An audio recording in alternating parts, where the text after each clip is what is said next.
बेली सकालै एउटा सुइना देखेको थिएँ बनेको देश बनेको त्यो सपना पूरा गर्ने हो र त्यो पूरा गर्ने पार्टी राष्ट्रिय स्वतन्त्र पार्टी हो।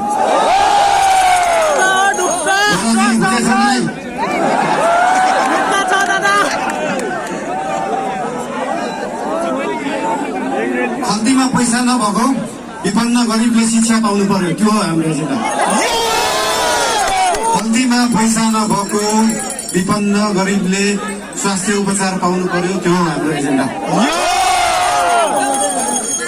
2 वर्षमा बन्ने बाटो 20 वर्षमा पनि बन्दैन, 1.5 वर्षमा बन्नु पर्यो, त्यो हो हाम्रो एजेन्डा। रुखमा बाँधेर हुन्छ कि बाटोमा सुताएर हुन्छ कि खोरमा जाकेर हुन्छ, बाटो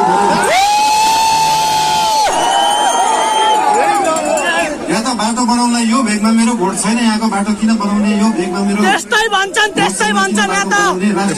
पार्टी सरकारमा गयो भने कांग्रेस हिँड्ने बाटो पनि बनाउँछ, एमाले हिँड्ने बाटो पनि बनाउँछ, सबै नेपाली जनता हिँड्ने बाटो बनाउँछ।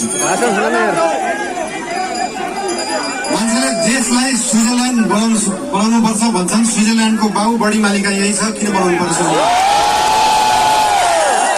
स्विजरल्यान्डको पराकाष्ठ रामा रोशन यही छ, किन बनाउनु पर्यो स्विजरल्यान्ड?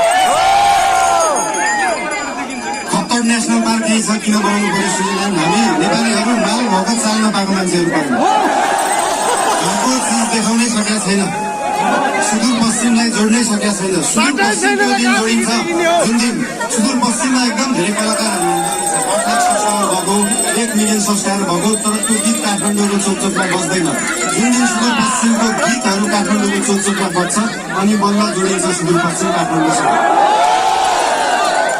सुरुमा त गीत बज्नु पर्यो, त्यसपछि आवाज बज्छ, त्यसपछि माग पुरा हुन्छ।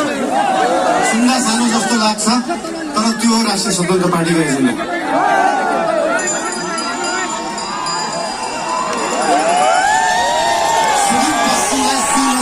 बनाउनु पर्यो, राष्ट्रिय स्वतन्त्र पार्टीको त्यो एजेन्डा।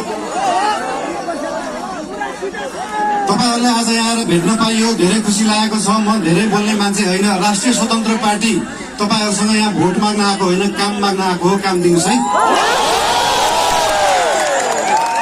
तपाईँहरूले भोट दिनु भएन भने पनि राष्ट्रिय स्वतन्त्र पार्टीले सुदूरपश्चिम बनाउँछ।